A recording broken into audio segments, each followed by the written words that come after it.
They're not interested in serving humanity. They're interested in controlling humanity. Who's at the centre and the core? This global cult, the ultimate goal is the fusion of the human brain with artificial intelligence. Do you think the biggest financial crash in history has come? We're looking at a great reset, but it's unfolding by the hour. Can we do anything about that, though? Yes. First of all, they're controlling you and they're controlling your family. Politics is basically a religion. It's there to play out this cult agenda for global dystopia. How have you still got a voice? Do you not understand what you're talking about? You know, clearly you don't, is actually the control system. So it's over. David, who controls the world's money? Well, who controls the world? Let's look at it from a much bigger picture. Money is fundamental to what we call freedom in the system that's been created. Because what is freedom? Freedom is choice. The more choices you have, the freer you are. And the fewer choices you have, the less free you are. And in the system that's been created as a control system, money, it's dictating who has choice and who doesn't. So if you say to people, what would you like to do with your life? Really like to do. And they'll tell you, and you'll say, well, why aren't you doing it then? And they'll say, I haven't got the money. So money is control of money, who has it and who doesn't, and that's getting insane now, is dictating choice, which is dictating freedom. So who controls the money system? Well, back in the early 90s, I started putting this together. And it's what I call today, and have done for a long time, the global cult. And that is a network of secret societies. If you can visualize the earth and a spider's web around it, with a spider at the center, and each of the strands is either a secret society, a semi-secret group, which we know exists. Do any research, you know it exists, but you don't know what it does in detail, or further out from the spider in the world of the scene and everyday life, the strands become governments, government agencies, banking systems, and so on. But if you go deep enough, all these organizations are ultimately controlled by the same force, either directly through the people involved or by the circumstances created in the world, which the response is the response that this cult wants you to have. So, for instance, if you take 9/11, if you want to invade countries in the Middle East, then create 9/11, blame it on hijackers from the countries in the Middle East, and in this first case, Afghanistan, and there you've got your opportunity to invade the countries you want to invade, and you've got a military which does what its superiors tell it, and the superiors do what their political masters tell it. Political masters do what the inner core of this cult tells them. And so the military just go out because they're told to, and they fight your wars for you. But in the end, it comes back to this inner core of this cult that's driving the direction of human society. And one of its most effective vehicles is the financial system. So if you look at this global web of secret societies and so on, the spider is the inner core from which it's all coming. This is where the plan for global dystopia is coming from.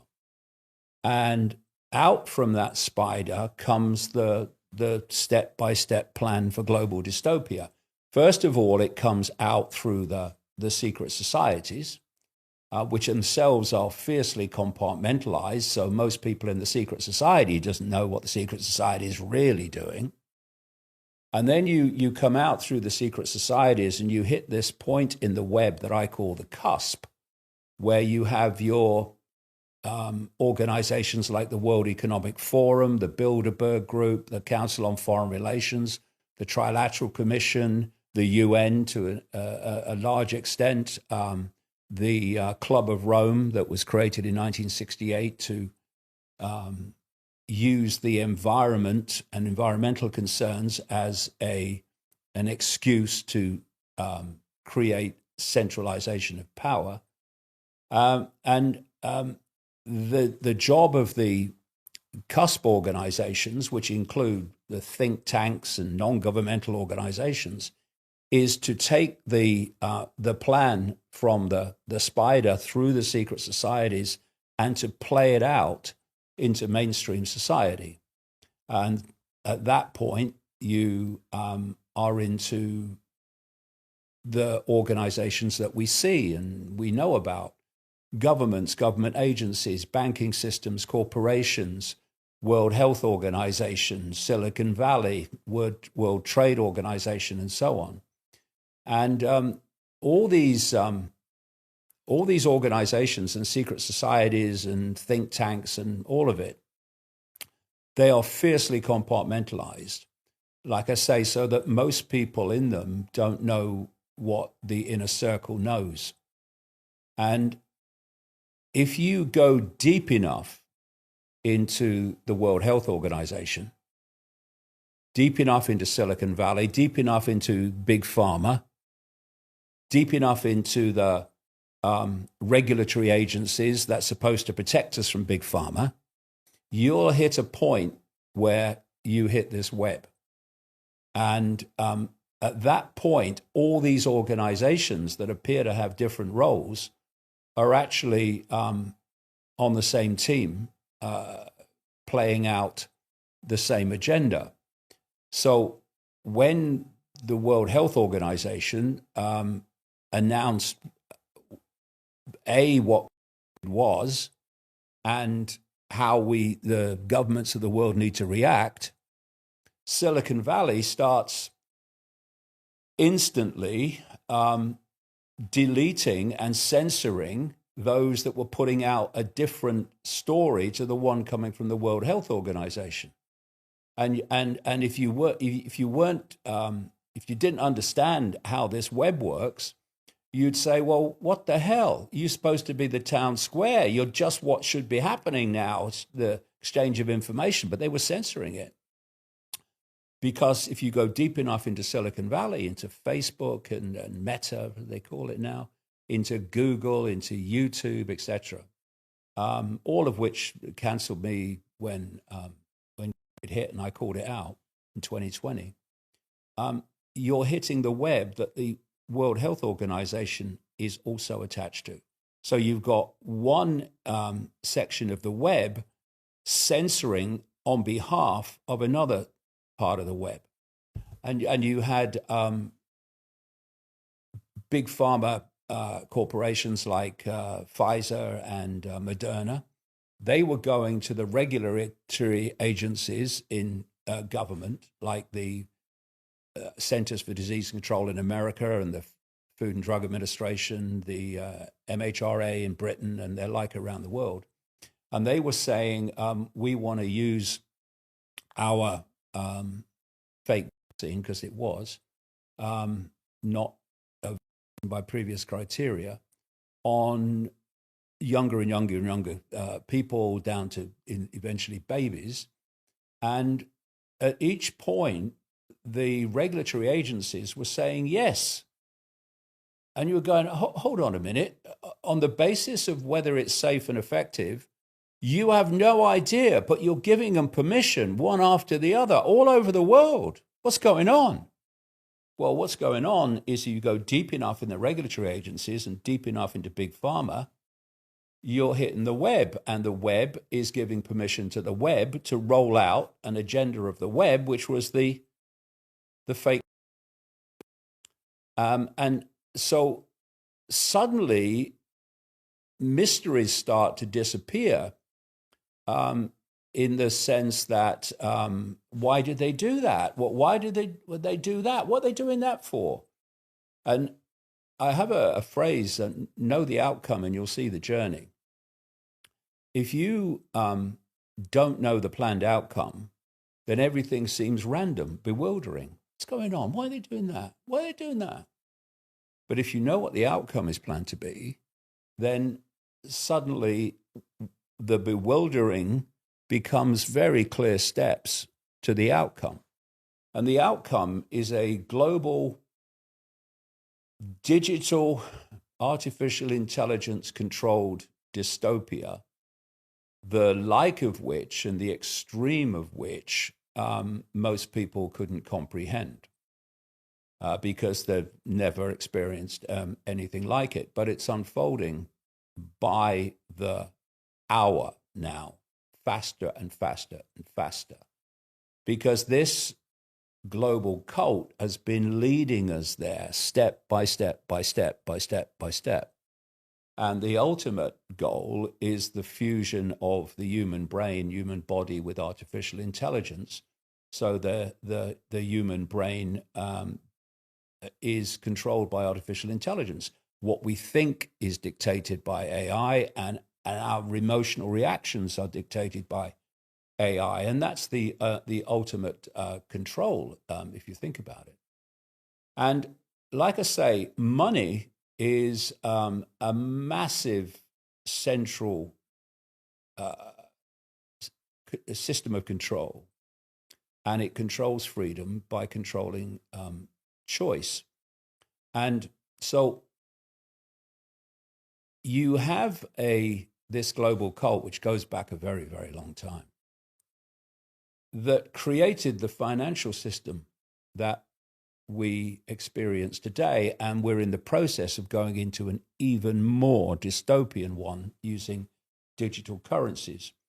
But up to this point, they've created this system in which you lend people money that doesn't exist, called credit, and you charge them interest on it. Now, there's many things that come from that. First of all, through fractional reserve lending, and as they call it, the banks and financial institutions are able to lend far more than they have on deposit. Through fractional reserve lending, they only have to have a certain amount in reserve to lend vastly more, and that's called credit. And so they lend you credit, which has never, does not, and will never exist. And if you don't pay it back, plus interest, then they get from wealth that they've conjured out of nowhere, they get in return, if you can't pay it back, wealth that does exist. Your home, your business, your land, your possessions, your car, whatever. And this exchange of non-existent fresh air credit for the wealth of the world is how we've got to the point now where a handful of billionaires basically control a vast segment of human wealth.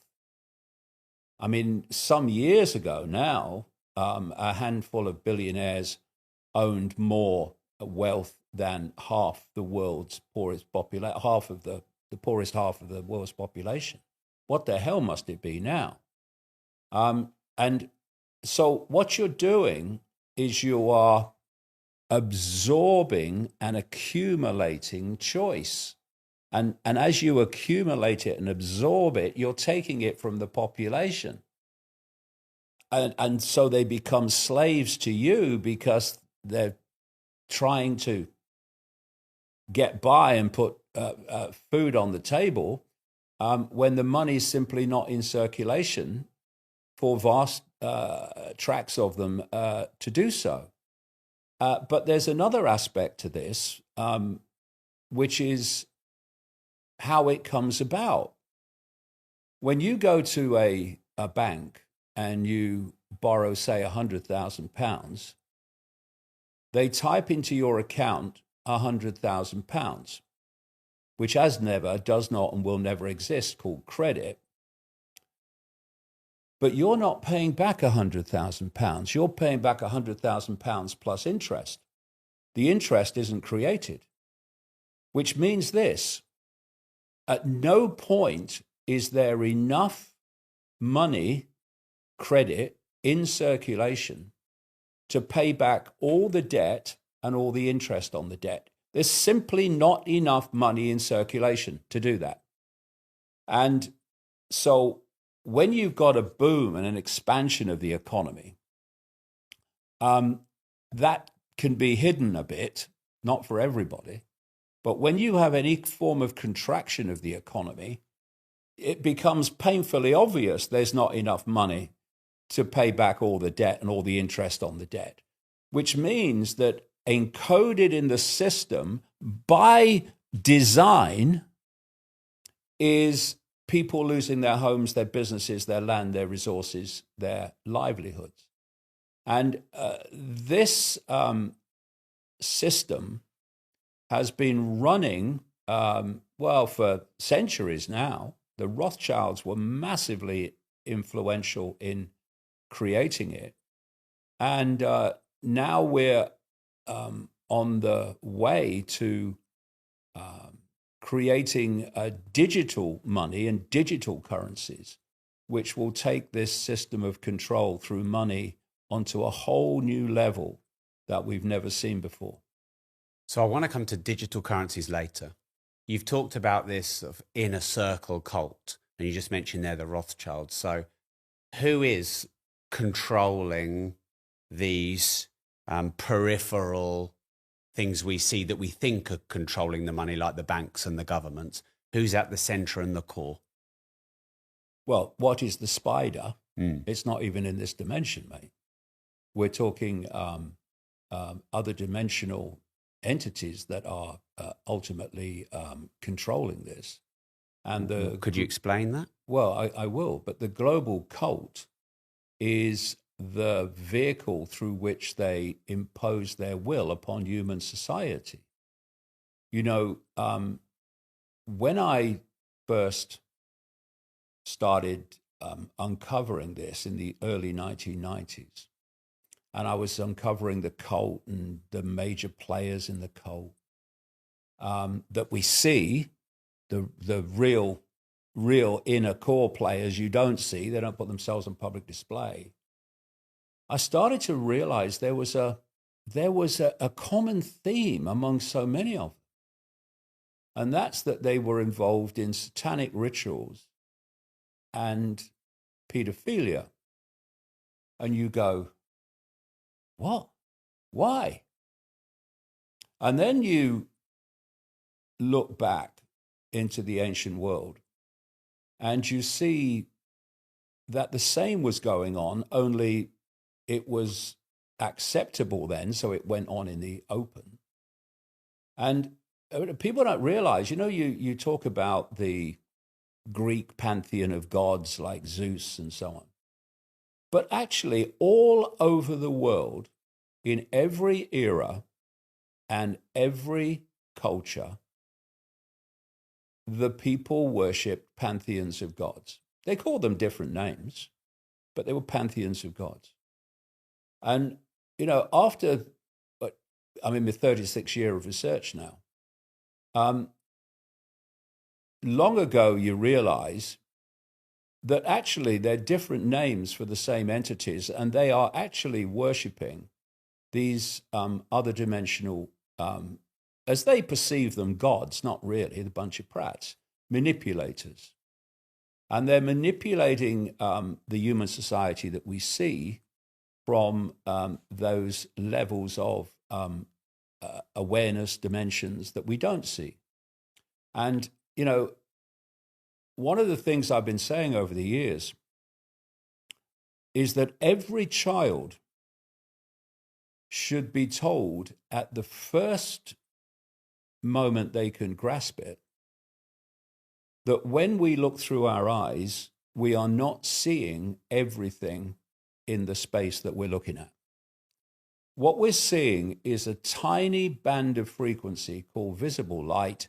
Everything else that's happening in that space on other levels of frequency dimensions, we can't see.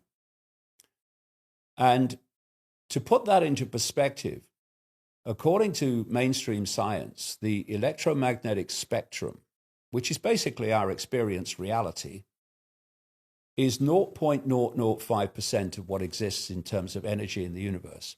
Some say it's as high as 0.5, doesn't matter, it's tiny.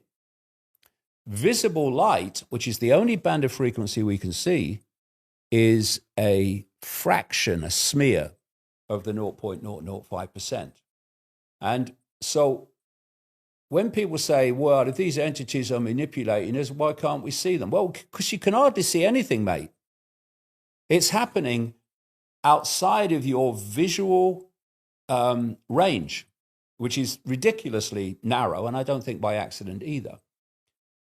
And so these people are over, and the inner core of the global cult absolutely are Satanists because they are doing their rituals to these gods. And you look at the ancient world, and they were doing human sacrifice rituals as an offering to the gods. Well, I can tell you, staggering as it may seem to most people, they're still doing it. The difference is they were doing it in the open once, they're doing it in secret now, and they're the same gods, manipulators. And this cult, although because of compartmentalization, vast majority of people, even in the secret societies, won't know this. They are doing the bidding of this other dimensional force. Now, when I looked at this and I came to these conclusions, I thought, well, it ain't just started. This must have been happening for a very long time. Surely the ancients must have talked about it.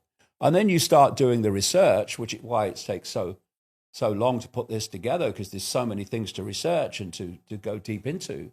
And you find that all over the world, I've talked to them, are the ancient legends and the stories communicated through the shamans, etc., and the legends and accounts, the ancient accounts, who talk about this very phenomenon of a non-human force that is manipulating human society from the hidden. So then you say, well, okay, these are the ancient legends and accounts passed through the generations from ancient societies. What about religions? What do they talk about? And you see an enormous common theme that connects the religious beliefs, not that they realize that they can put it together with necessarily current events, but the religious beliefs and the cultural beliefs around the world. And so you have Christianity that talks about a negative force they call Satan, the devil, and the demonic horde that serve the satanic force. You look at Islam, and they talk about Shaitan or Iblis, which is their version of Satan and the devil, and they talk about the jinn. And I remember I started to research the Gnostic belief system, where they talk about a negative force, which I say is a consciousness, they call Yalda Baoth, or the demiurge, and that is served by what they call archons, which is Greek for rulers. And you see the common themes all over the world. I talked to a fantastic man in South Africa, a Zulu high shaman, died in his 90s, called Credo Mutwa, who told me the same stories from the Zulu perspective. And so I'm in a taxi going from New York airport to the city, and there's a Muslim taxi driver driving me, and he said, "Oh, what are you doing these days? What are you talking about?" And I said, "Well, I'm researching Gnostic writings which were found at Nag Hammadi in Egypt in 1945 in an earthen jar, which was kind of revelatory about all this." But I said, I'm researching the archons and the Gnostic belief systems, and blah blah blah. And he said, "Well, what are the archons then?" And I started talking about them, and he said, "Well, that sounds just like the jinn." Exactly, because it's a different name for the same force. So what you've got is this global cult is playing out within the frequency band of human society the will of this non-human force operating outside of human sight. And this has been going on for literally thousands of years. And step by step by step, the dystopia has got more and more global. Once upon a time, we had people organizing in tribes. Then we had the next stage where lots of tribes came together to form a nation. Now a few people at the center of the nation are dictating to all the former tribes. Now you've got the European Union and all these trading groups that dictate from a central point. The whole of the European Union is basically dictated out of Brussels and the unelected bureaucrats. And so we've seen this process through this period I'm talking about of centralization of power. And that's not an accident, it's by design. And so what we're heading towards, if we don't wake up fast, as I've been talking about since the early 1990s, is a world government, a world central bank, that the European Central Bank is a stepping stone to that, a world currency, which would not be cash, but digital. I first said in a book called The Robots' Rebellion in 1993 that the plan was to have an end to cash and an electronic currency. Look at it. It seemed crazy then. Crazy. Cash is everywhere. Not anymore. And so we've seen this progression to more and more centralization of power. And it's a very simple equation. The more you centralize power, the fewer are dictating to more and more and more people. The more diversity of decision-making you have, the less chance any central group can dictate to everyone. But the more you centralize power, the more that becomes more and more possible. And that's where we are now. And so the world financial system is designed to become, to a very large extent, it already is, but to become a fully fledged digital global financial system with money that can be programmed, digital money can be programmed, to dictate what you can buy and if you can buy and where you can buy, whether you are confined to use your money in a small area or a larger one. All this becomes possible with digital money. And you see, all you've got to do, it's like, it really is true that when you know the outcome, you see the journey. Once you know the outcome that's planned, everything starts to fall into place. And you see why things are happening day after day after day after day. So we have countries all over the world moving to digital money. European Union is pushing it for later this year, I think. Russia, supposed to be out of the system, not the same as the West, still pushing digital money, the digital ruble.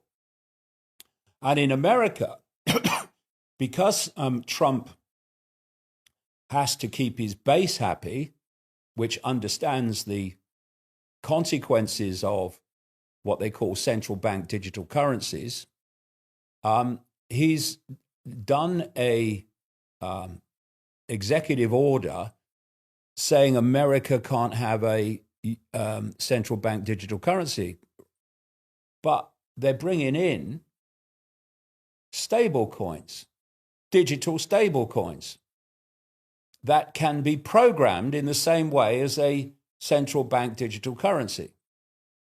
So it's a scam.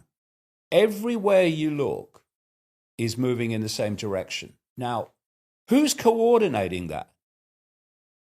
Who's making that happen? Who coordinated the response to? It's this web which operates from the center and dictates a plan for the world. And of course, there'll be some places that won't go with it immediately or won't go with it as fast. But in the end, the centrally dictated plan for human society goes on unfolding as we speak. There's a few things I want to ask you, which to me seem economically common sense, but maybe you've got a different response. So, for example, you said money's being loaned out of thin air. I get that it's being digitally created, but if there is no interest, there is no penalty for not paying it back, and interest keeps you interested to pay a loan back. So I would say that interest is needed to pay a loan back. And of course, if you get a loan to start a business, or if you get a loan to buy a house, you can actually create your own wealth. So there's upsides to that. So that's, and then the second thing I want to add to this is inflation. Because I've thought for a long time, inflation is essentially kind of like a hidden tax. And it's just a way to reduce the value of your money and control you. But at the same time, if there's zero inflation, you don't have a reason to spend the money. So it becomes like cryptocurrency is deflationary. So people hold something that's deflationary, it goes up. So it can't be a currency. So you need a form of inflation, albeit small, to create movement in a currency and economy. Explain to me why interest is an incentive to pay back a loan. Well, it's not an incentive; it's a penalty for not paying it back, which is different. No, but otherwise it's a gift. No, it's not. Of course, it's not a gift. Well, otherwise, it's if I borrow 100 grand off you, but it's just 100 grand, and I've got no penalty for not paying it back. No, we're talking about the banks, and there are penalties for not paying back a non-interest loan, and the situation would be that you would, in the same way, you're signing over your what you own in response to the loan. It doesn't matter if it's £100,000 or £100,000 plus interest. There are penalties if you don't pay it back. So the interest is actually, I would say, utterly bloody irrelevant. And let me ask you this. Why are governments borrowing money at interest from the world financial system when they're the fricking government?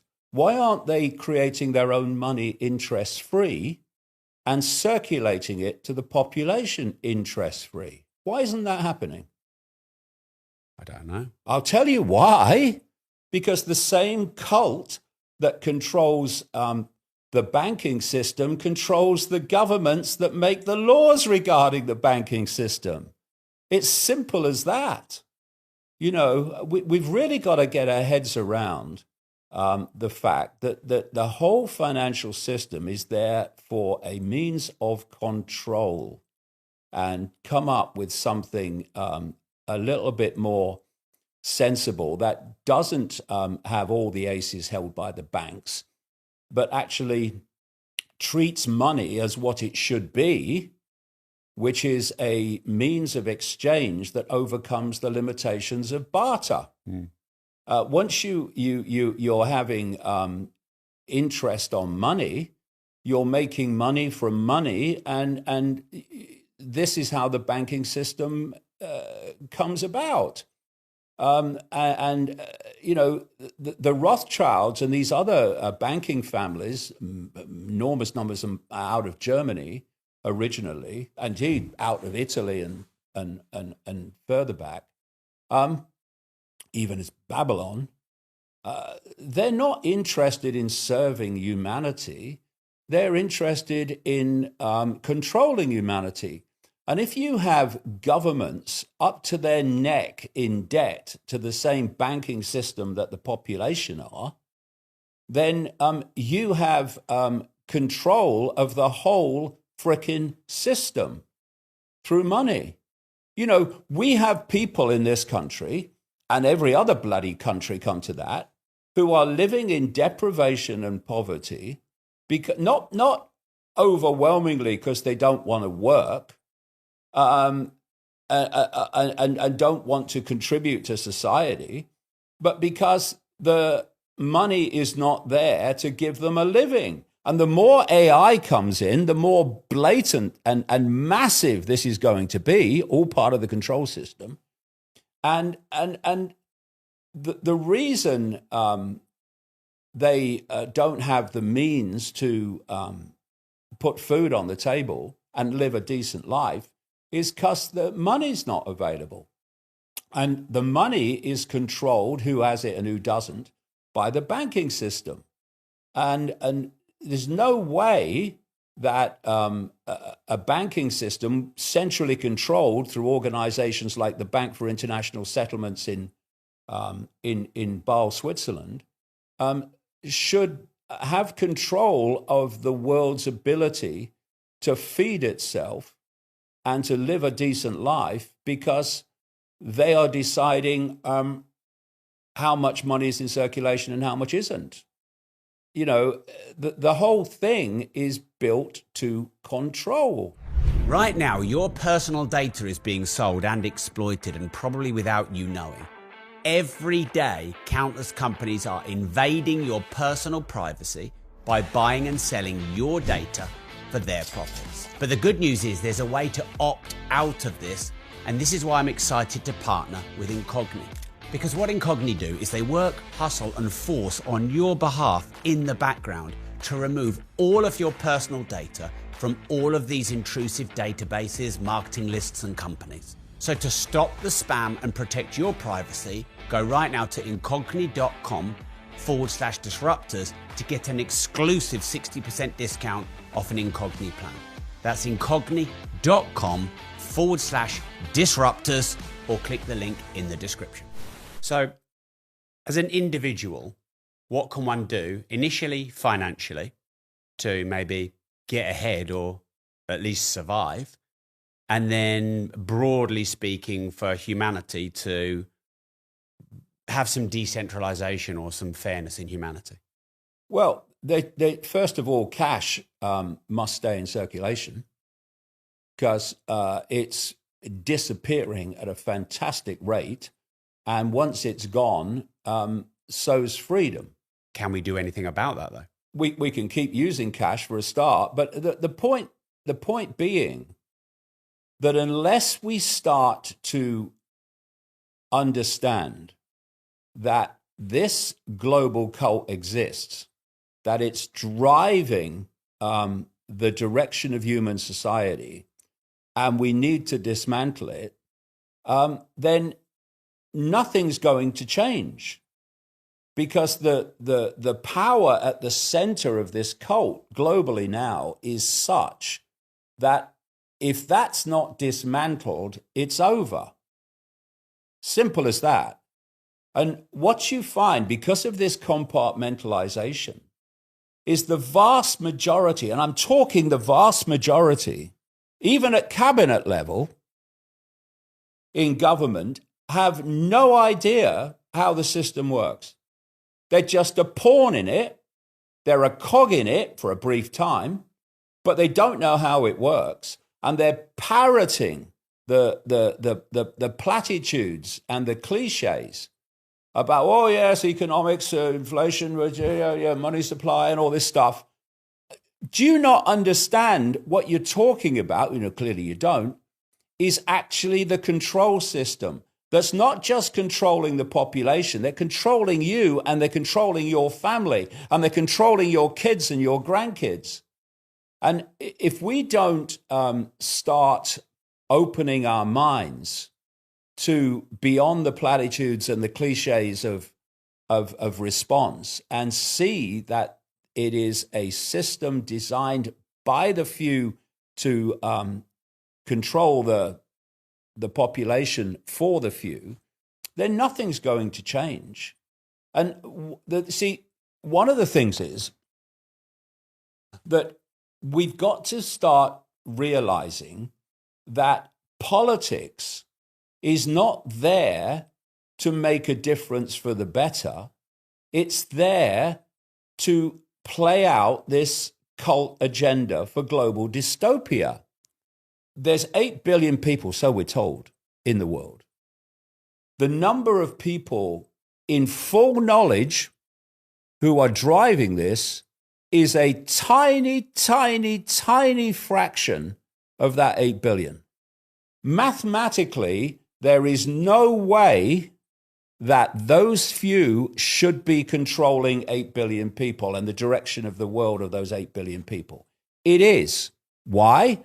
Because people allow themselves to be programmed in the way they see the world, and the education system is massively part of this, and the media system. So they unquestioningly basically follow what the system wants them to do. And those that, the great number of people that don't want to follow it, are frightened of not following it because they're frightened of the consequences of what will happen if they don't do as they're bloody told. There's a wonderful example of that, which is happening now, or just happened, whereby the government in Britain has prescribed as a terrorist group an organization called Palestine Action, which has not killed anybody. And so because it's prescribed, anyone that says they support it is arrested. So lots of people congregate in London with banners saying we support Palestine Action. Hundreds and hundreds of them are arrested by these pawns of the system called police. And the point is that I'm looking at the reaction on the internet of people of the right who overwhelmingly support Israel and what's happening in Palestine. And they're cheering on the arrests of these people who are protesting genocide in Gaza. A little while back, when the Labour government of Starmer first came in, we had an horrific incident in Southport, in the northwest of England, where some children were killed in a dance school. And people were posting in their anger and fury things on the internet relating to migrants and stuff. And the sentences they were given were outrageous, ludicrous for posting an opinion on the internet. The right at that time was rightly furious at the sentences. They said, this is fascism. Well, who do you think, people of the right, was the force that were arresting the people in London protesting against the Gaza genocide. Who do you think the force was that was doing that you were cheering? Oh, I don't know. It was the same force that you were condemning for jailing people for ludicrous sentences as a result of internet posts. It was the most blatant example of divide and rule. And we need to, therefore, appreciate that this global cult has you on the right and you on the left in its gun sights, but it's playing you off against each other through divide and rule, so that you're so busy fighting each other that you can't see that the strings attached to the people you're condemning are the same hands, held by the same hands that are holding the strings attached to you. And it's this awareness of the fact that we are all, whatever our belief system, whatever our religion, whatever our income bracket, we're all in the gun sights of this same force, which is pushing us towards a global dystopia on a scale that is unimaginable through artificial intelligence and the fusion of the human brain with artificial intelligence. And if that realization doesn't happen, it's over. And, you know, this is why I'm so vehement in what I'm saying, is because I have grandkids and I have kids and I have a great-grandchild now. And I know the bloody world that they're going to live in unless people get their asses in gear, stop fighting among themselves and start realizing we should all focus on a common threat. And of course, belief systems that are not to be questioned are the creations of this cult.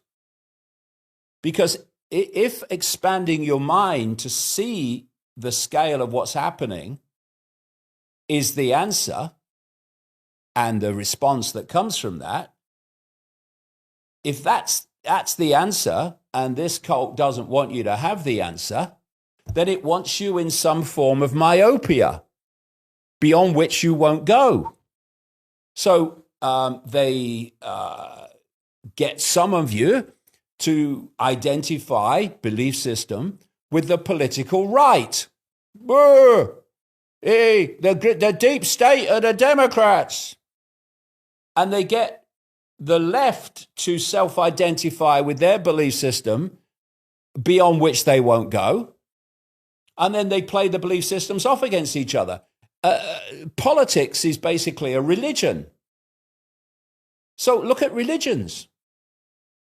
If you're a Christian, then, and you are unquestioningly a Christian, then there's areas of research where you will not go because it will breach your Christianity belief system. If you're a Muslim, there's vast areas that you will not go because it will breach your Muslim belief system. Same if you're a Hindu or whatever. Same if you're of the political right or the political left. And what does that mean?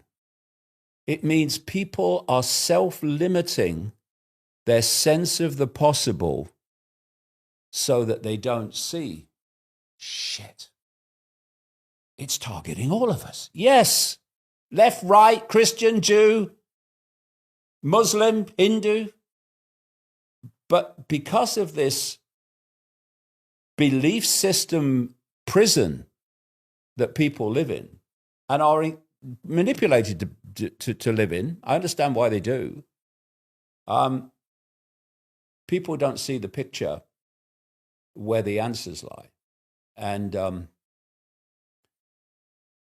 the reason I'm so vehement about it now is because the walls are closing in faster and faster and faster. Okay, so when AI is connected to the human brain, is AI controlled by this force going to manifest the question, who am I? Where am I? What is this place? How's this control system work? No. You're just going to become basically a computer terminal on someone else's internet. And we are looking this in the face. Look at what's happening on the internet. Look at Elon Musk and what's going on X. This Grok AI through his XAI operation that's being pounded and pounded and pounded out. Oh, look what Grok can do. Oh, you can make these pictures. You can make a single picture move, and oh, it's great. It's all drawing you in to the AI dystopia. And others are doing it as well in all the other areas of Silicon Valley and artificial intelligence. Now, here's the point. What we're seeing, and this is a wonderful way that people are scammed. It's like, first of all, America is saying, we must win the AI race. We must stop China winning the AI race. We must win it. And that's what others are saying, like the European Union and in UK. So they've turned it into a contest, which we must win. Now that is all part of drawing you in to accept more and more AI because we must win the race. But then you look at Silicon Valley and you look at Elon Musk, who's pushing this Grok AI. And then you've got ChatGPT with OpenAI. You've got the Chinese AI systems. You've got these other AI systems that are coming out of Silicon Valley and Israel and elsewhere. And when you look at it, you see competition. Oh, is Grok better than ChatGPT? Oh, yeah, well, OpenAI is coming out with this. Oh, what will Musk do? Once you realize Musk, Sam Altman at ChatGPT, Larry Ellison at Oracle, the Chinese AI people, all of them answer to the same call. And the competition is an illusion. What it's there for is to draw you in to reach the goal of the cult, which is the fusion between humanity and artificial intelligence. You mentioned Elon Musk. It seemed at one point everyone was championing him as a freedom speech fighter. Yeah, present company accepted, by the way. Yeah. Do you think Elon Musk is net good for humanity? Of course not. Why not? He's a front man for the cult, just like these other people that are driving the AI agenda. What happened with... see, the thing about this cult is it doesn't make it up as it goes along. Okay, it will react to certain things it might not have been expecting, but it's following a plan. You know, people have said to me, how did you know what was coming all those years ago? Well, it weren't sitting in a darkened room, pulling it out the ether. It was hard research uncovering what the plan was. And it's very simple. If there's a plan for the world and you start to uncover it and nothing intervenes to stop it, then by predicting where the plan wants to go, you are predicting the future.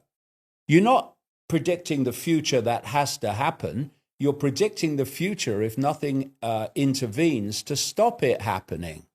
And unfortunately, ridiculously little has, which is why it's turned out to be so accurate. My wish was to head it off so it didn't happen. So they play the long game, is what I'm saying. So when Elon Musk came out, or years ago now, and positioned himself as an AI skeptic, I laughed because it was obvious he wasn't. But it's very good for pulling in those who are skeptical. So the funny thing was that even though he positioned himself as an AI skeptic, he's basically gone on, and it's getting faster and faster and faster, rolling out more and more AI of which he's supposed to be skeptical. And then came the crucial point when he said, basically, I am skeptical of AI and it could be the end of humanity. That was one of his lines, as we know it, certainly. But he said, it's inevitable. It's inevitable. Now, inevitability is a massively influential mind control technique, because when you're trying to stop something, you're working to stop it. When you are convinced that something is inevitable, well, now you are trying to mitigate the effects rather than stop it, which you think is not possible. And so it's a completely different way that you are addressing the situation. But what had to happen, because, you know, I remember the alternative media. There wasn't an alternative media when I started out. It didn't exist. But there wasn't a period of the alternative media pre-Musk and Twitter X where people were calling him out as a transhumanist. He's one of these people that wants to fuse humanity with artificial intelligence. He's a danger. So they had to somehow get around that and get him on board, or get the alternative media on board with him. And so he was allowed to buy Twitter, now X. And I say allowed because I know from my own experience, and of all the other platforms come to that, that Twitter was seriously censoring any alternative information worth the name. And I got thrown off it, etc. And then after Musk bought it, he put out these things called the Twitter files, just a few of them anyway, to say and show, yes, Twitter before me was controlled by the deep state. Right, okay. So what you're saying then is that the deep state controlled Twitter. Yeah. And what appeared on it. Yeah. And that's exactly what they wanted the situation to be, right? Oh, yeah. So why did they sell it to you then? Why did they sell it to a self-proclaimed, and it is self-proclaimed, free speech absolutist? Why would they do that? Well, I knew it was a scam from the moment it happened, because I'd been tracking Elon Musk and his companies and how he was ticking all the boxes of the cult agenda for a long time before. And it didn't take long to see the nature of the scam, because suddenly the alternative media that was calling him out, at least in part as a transhumanist and an AI control freak, was giving him a free ride. Now he's one of us. He's one of us. He's let us back. We can say this, we can say that. Except that when he appointed a CEO who was a stalwart of the World Economic Forum, called Linda Yaccarino, she just left, she announced that if you say something that is lawful but awful, you'll find it very difficult to find on Twitter, X. And that's what we know as shadow banning. And the people in the alternative media who are selling the agenda, they're not shadow banned, they're algorithmically supported. Those that are pushing back are shadow banned. All the major people that I have respect for in the alternative media are shadow banned. And suddenly, once he got this this support, this eulogy, I mean, it was pathetic to watch. People who were pushing back on the conspiracy and the agenda before, who were suddenly in awe of this man, Musk. If only they knew the background. You're not going to bother to find out then. And then he started pushing AI like never before. And he's just said very recently words to the effect of, I was a skeptic, but I'm now going for it. Right? Well, you were always going to go for it, weren't you? And now he's pushing AI like crazy on X, which has become a propaganda arm for the AI agenda. You know, this is the thing I say to people. Just because something appears to be like it is in this moment doesn't mean it's always going to be like that. And Twitter X was always going to be transformed into two things. One, a propaganda arm for this cult agenda, the major part of the agenda being the AI human fusion, and also as a diverter of attention away from that agenda, which is what you see all the time with the dramas and the stuff that goes on Twitter X. And while that's happening with Musk, he's also putting up low orbit satellites, thousands and thousands of them. He's got permission for tens of thousands of them. Low orbit satellites beaming electromagnetic frequencies, fields, technologically generated, obviously, at the Earth. Another guy who's coming on behind doing the same is Jeff Bezos at Amazon. And they're creating something that I predicted way back, and that is a technologically generated electromagnetic field that would cover the entire planet. And you can do that with 5G towers, 4G towers, 6G towers coming online soon in the towns and cities, okay. But if you're going to cover everywhere, you've got to do it from space. And that's what they're doing. Because, you know, television frequencies, information, where you turn the set on and there's the picture in front of you. That information is generated electromagnetically, in electromagnetic waves. And in a book I've just finished, I look at what's happening in China, and has been happening actually for decades already, whereby they are using electromagnetic fields to interact with the brain and manipulate the way people think, basically into docility, but other ways as well. So if you create a global electromagnetic field, you have created the vehicle, the medium for waves of information that can be picked up by the human brain. And like I say, in China, they're doing it now through an electromagnetic field direct connection. But imagine what the connection would be if you had receiver systems in the brain and the body that was picking up these frequencies being played out through this global, eventually, electromagnetic field.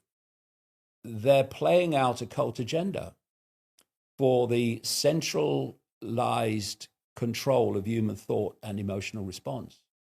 That's where we're heading, and we're heading to it day by day by day, and it's getting faster and faster and faster. You know, one of the things I've been pointing out over the years is that, again, when you take a breath and you take a step back and you look at it from a wider perspective, you realize that, for instance, the speed at which this technological AI world is playing out is getting faster and faster and faster. And you realize something else, that for a long time now, there has not been a gap where they've been sitting around a table strumming their fingers, waiting for the next thing to be discovered. It's like one thing follows another. And because they're following, one's following another in terms of advancement, faster and faster and faster, the whole control system's moving faster and faster and faster. Well, what I've been pointing out over the years is that the control system already exists. It's in the underground bases and the secret projects. But what they have to do is play it out as if somehow it's a natural, organic thing. You know, if you were running or you were living in the non-computerized world, and suddenly they say, here's the full-blown computer control system, there you go, people will go, what are you bloody talking about? We're not having that. So you bring it in step by step, what I call the totalitarian tiptoe. First of all, you bring in things that you hold, holdables, smartphones. Then you go to the next stage, which is wearables, on the skin. You want to get in the skin, but you want to get in the body, but you're doing it step by step. And then you start going in the body. And you, first of all, sell the concept of going in the body through people like Elon Musk with Neuralink, or where you cut a bit of the skull away and put this thing in and all that stuff.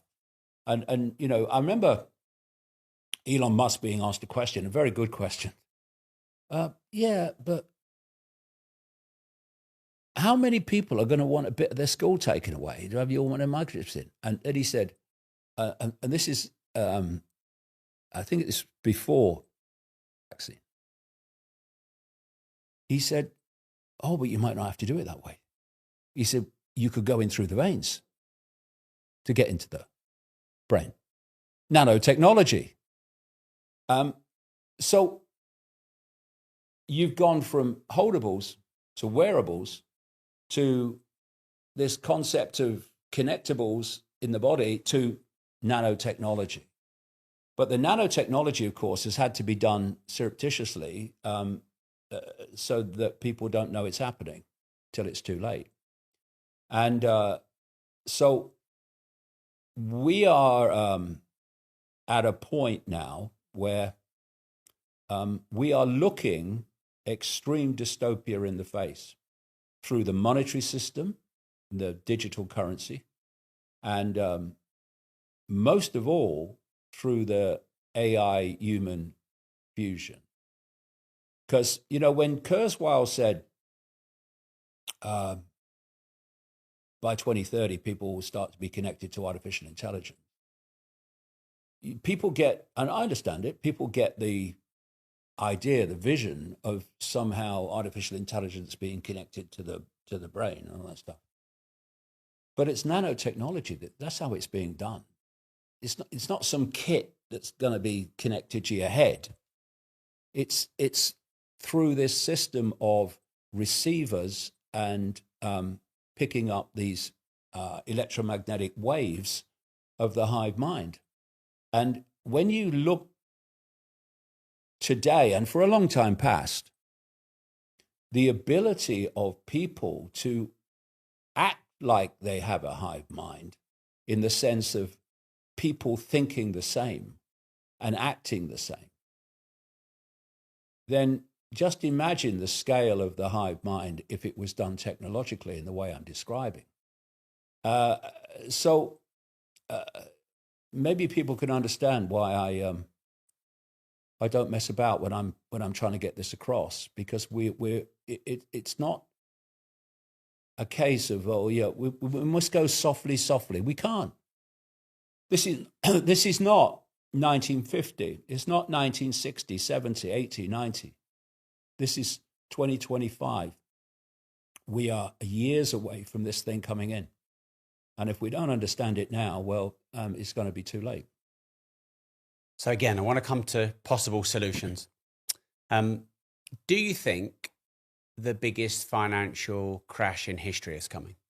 Well, they have to create a situation where the current financial status quo ceases to be.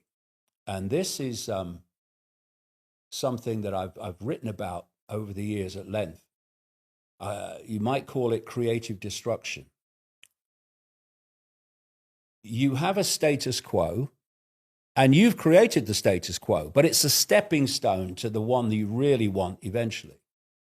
So while that status quo that you may have created is in place, it's going to stop any replacement coming in.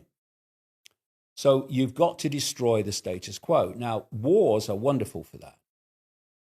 If you look at the world before the First World War, 1914, and you look at it afterwards, completely different, because the status quo had been dismantled by the war.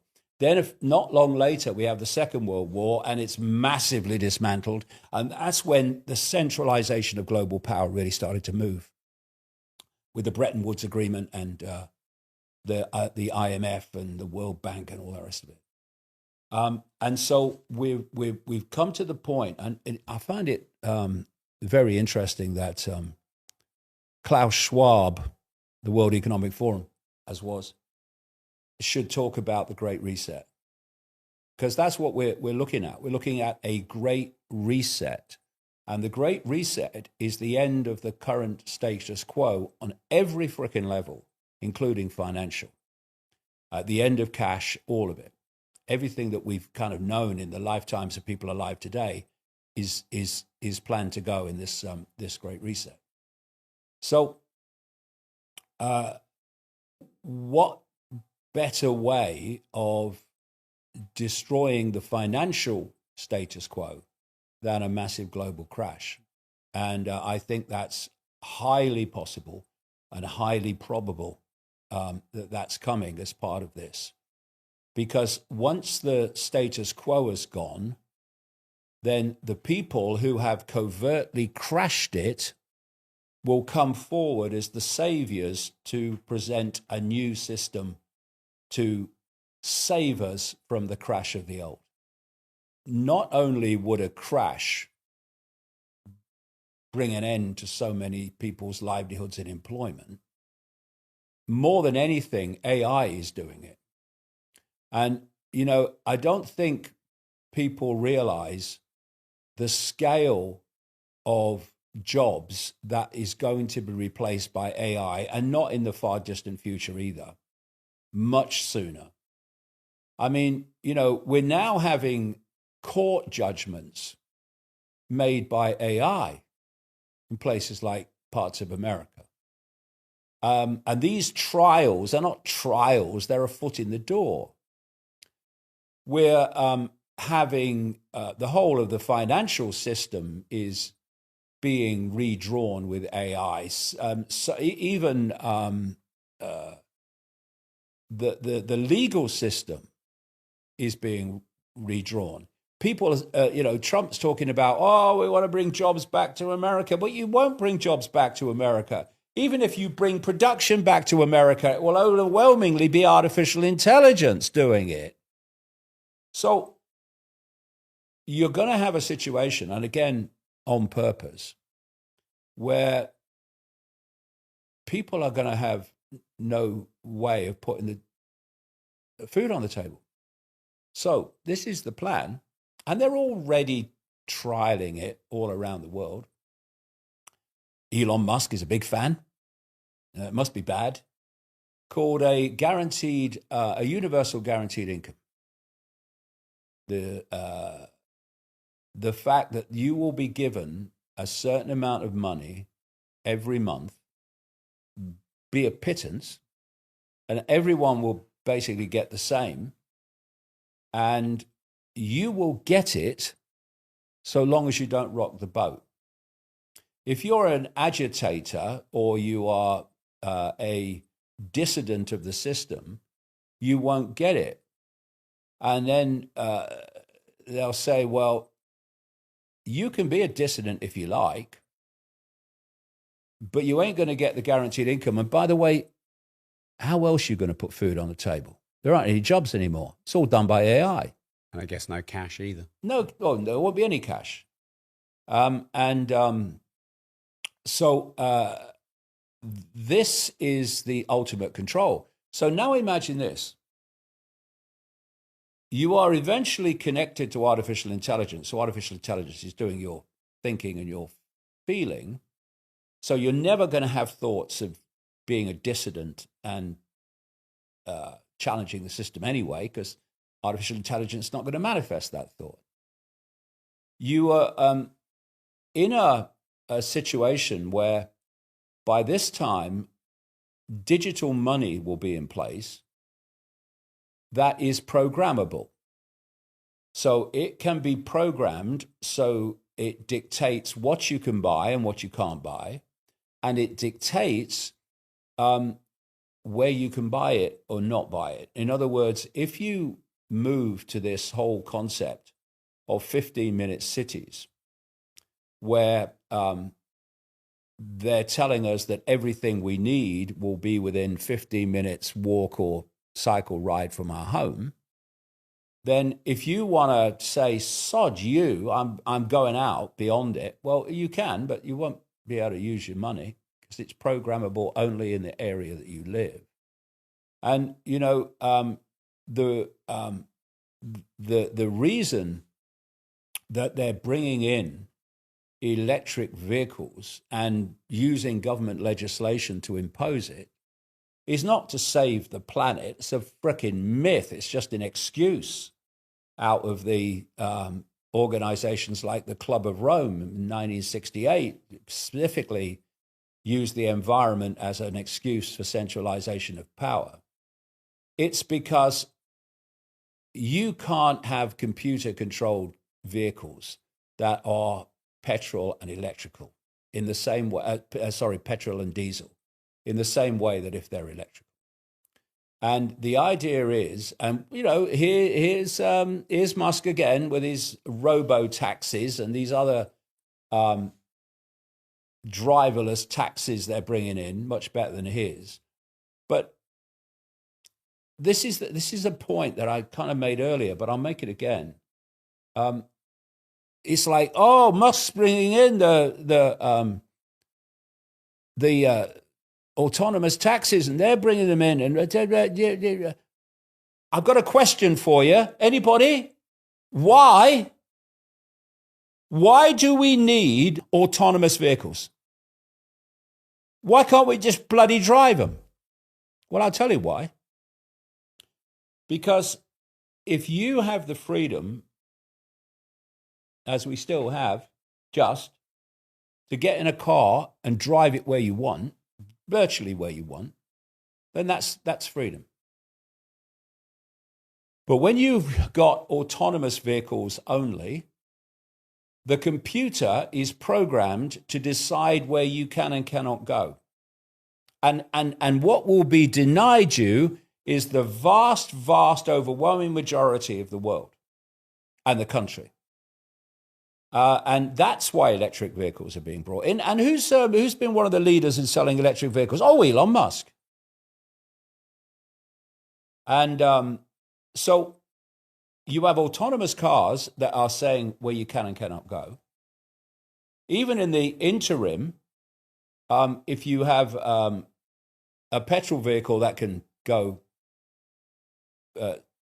somewhere else, these cameras that are being put up all over London, for instance, so it's everywhere too,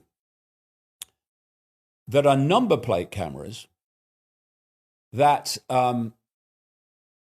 if you go past them and they take your number plate, if you don't pay a fee, if you've not got a certain amount of a certain type of vehicle, or if you go in the congestion charge zone and you don't pay, well, you get fined. And these number plate cameras are not just for that. They're part of this whole system that's being built around us, whereby if you go out of your zone your number plate is taken and you get a fine. Now, this is the other aspect or another aspect of digital money. At the moment, you can refuse to pay the fine and you can challenge it. But the idea of digital money is that when you cross the camera and you go out the zone, or you go somewhere you shouldn't, the fine will be taken out of your bank account immediately. So there's no challenging fines anymore. They'll just take it out of your bank account. And there'll be endless reasons for you to transgress the system that will mean more money will be taken in fines until you've got nothing. And the other thing about the universal basic income is that it will be programmed so that you have to spend it within a certain amount of time and then it gets deleted because they want to stop anyone building up any level of money that would give them choice. So what I'm describing is something that you see portrayed over the last 20 years or so, and ever more so in the movies and the TV programs. This dystopian technological AI world. Why is that? Why are there so many programs that are and movies that are, for a long, long time now, have been showing you this world? It's because they're preparing you, consciously and subconsciously, to accept it with far less resistance than if it came in and you were completely unprepared for it. So when something comes in, and what I've just described is so outrageous, it's so extreme, you would think that the reaction from people would be, you're going to do what? No, we're not having that. Come on, people, we're not having that. So they prepare you for it, and they make it, in a funny way, familiar. Subconsciously as well as consciously. They make you familiar with it. They're constantly showing you that world in the movies, and it's called preemptive programming. It's got a name. They're showing you the world they want to bring in that you would think people would go, you're joking, we're not having this. But they're preparing you for it. They're making you familiar with it so that they're mitigating the potential resistance. We are dealing with a scale of evil, a scale of utter imbalance, schismatic imbalance, that it's almost unimaginable. It's a scale of evil that has no empathy whatsoever. It cannot possibly put itself in the feelings of that it's affecting. And you imagine that. This, it's interesting. There's something called the Hare test, Hare, after the guy who developed it, called the Hare test of a psychopath. And it's a list of traits that if you have enough of them, you are considered a psychopath. And the top two traits of a psychopath are lack of empathy, deletion of empathy, and compassion, lack of compassion. So you put that together, and this force of evil, this other dimensional force of evil, they're super psychopaths. They're extreme super psychopaths. And that mentality is passed on through this global cult. So when you think that key players in this cult are involved in the sacrifice of children, they're involved in the pedophilia, abuse of children, in the murder of children, what level of lack of empathy and compassion do you need? And people have really got to get to a point where they stop seeing the world from their own perspective, where they stop saying, no, they'd never do that. No, you would never do that. They would not only do it, they'd get off on it. That's the level of evil we're dealing with. And so you look at what's happening in Gaza now. What level of evil is necessary to do that to tens of thousands of kids and seek to wipe out a whole people in Gaza while you're kicking them out of the West Bank as well? What level of evil is necessary? You know, we've got to come to terms with the level of evil that's behind all this. It's the level of evil I've been exposing for 36 years and will go on doing so. But if we don't grasp it, we go on seeing the world from the perspective of what we would do, we'll never get what we're dealing with. So if this is all true, why have you not been taken out? How have you still got a voice? Because surely that would be the first thing that would happen. I guess from that perspective is the intense, almost historic levels of ridicule I went through from 1990 onwards. And although there's been a dramatic turnaround of that, you still people, oh, he says it's the reptiles. Oh, funny, isn't it? How much research have you done on the reptilian angle of this? I've done 36 years. You? 36 seconds? Oh, no, not that much. No, exactly. If you want to know how easy it is to control the world, you should have been by my side in the last 36 years. It's a doddle. So that ridicule gave me a real big honeymoon period because it was almost good that I was exposing it because everyone thought I was crazy anyway, or seemed to. But now, okay, you take me out. You know, my books would go through the roof because they're all out there. Nearly 30 books I've written. Just finished another one. And it's all there.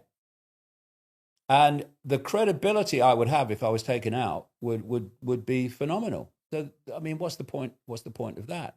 And another thing, you know, I mean, it's just more deep and more esoteric, but maybe we have actually more power than we are told we have once we realize the nature of who we are. Maybe we can be, and this is a long story, and so we'll need a lot of background. But maybe these entities and this cult is not as freaking powerful as it wants us to believe. Maybe it is terrified that humanity will wake up to see what the game is, because its game is then over. Because a few people, and it is a few, cannot control the direction of the lives of 8 billion. If those, at least billions of them, are aware of what the game is and how it's played and what's behind it. So it's something you pick up over the years more and more from endless different sources, is just how terrified this force is of humanity waking up to its plight and the way the game is played, because it's over for them then.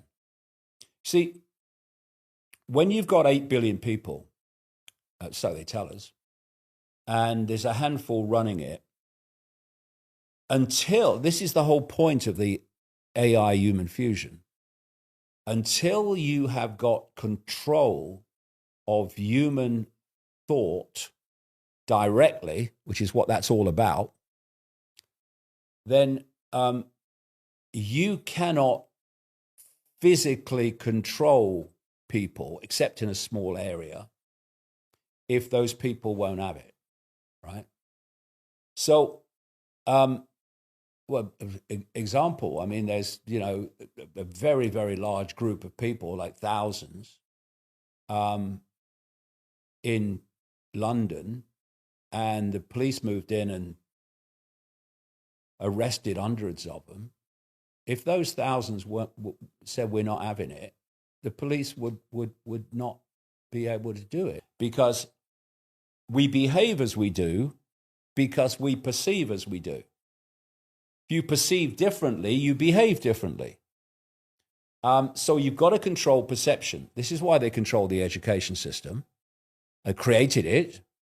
This is why they own the media. This is why they've moved in on the alternative media. This is why you have this incessant and gathering censorship. It's because they want to control the information that people receive, from which they form their perceptions, which dictate their behavior. And if you keep people in the dark about what's actually going on, then they're not going to respond in a way that's going to stop what's going on, because they don't know it's going on. This is what censorship is about, and it's what control of the sources of communication are about. And so, big time, we as a human race have got to take control of our perceptions back. First of all, realizing the nature of how one force is threatening all of us, but also start to bloody question. You know, there's two types of people that have been responsible for every tyranny in history, and they're responsible for this one. And that is those that just obey authority without question, and those who don't want to but are frightened of the consequences of not obeying authority. They are the people that have been responsible for every tyranny in history. Because fascism and communism is not brought in by fascists and communists. It's brought in by the population acquiescing to the communists and the fascists. There's never enough of them. And that leaves the third group, which is the only group that's ever ended every tyranny in history. And that is those that can see what's going on because they're bothered and had the self-respect to find out, and won't cooperate with it. We've got a choice. We either bow to unquestioning obedience, we bow to fear of not obeying, or we put down our fault lines, our irrelevant manufactured fault lines of divide and rule, and look this monster in the eye. It's single eye, and say we're not having it. And if enough people do that, the game is over. If they don't, well, all the best. David, thank you. Thank you. And what are you working on right now that maybe we could, maybe a book you're writing, or? Well, I've just finished another book, which is going to come out in the first week of the new year. It takes a long time to get it into America these days, so that's why. And that new book's called? It's called The Roadmap. Okay. And it's specifically written to say, okay, you've seen this bit, you've seen that bit, but how about all these other bits that connect into that, which make that look a tiny, tiny part of what's actually going on. And the thing is that once you get the big picture, and I'm learning all the time, so where we are now, where I am now, once you get the big picture, that's where the answers lie. They don't lie in the myopia of the world of tiny band of frequency of human. The answers lie in seeing that big picture and seeing what that means in terms of how we address it. And but again, you know, I've been doing this for 36 years. It takes a long time to uncover it. And that's why I've been doing it full time since 1990, because you have to do that. You have to go for it in the sense of you give your life to it in uncovering it and putting the dots together. But you have to do it with a mind that's open enough to let the evidence and the information be your guide and not preconceived idea, religious belief, political belief, any of it. Because they're all blocks on seeing the biggest picture. So I wrote this book specifically to put these other dots together to show the tapestry, the picture of what we're facing, and it will explain so much about why this is happening and that's happening and that's happening and that's happening, which on the face of it don't seem to connected, but fundamentally are. And is there a social channel or a media channel where you're not banned, where we can follow you on an ongoing basis? Oh yeah, well, I do post on X, despite the shadow banning often, but we have we're sitting here now. We have this media platform called iconic.com. With a K, iconic with a K. Iconic with a K, yeah. And, it does news shows virtually every day. Well, actually every day virtually. But also we do full-length documentaries, which I've done quite a few of them now, on the nature of reality, this other dimensional force, or all these bigger pictures of the story, and that's available at iconic.com. David, thank you very much. No problem, mate. Really nice to meet you. See ya.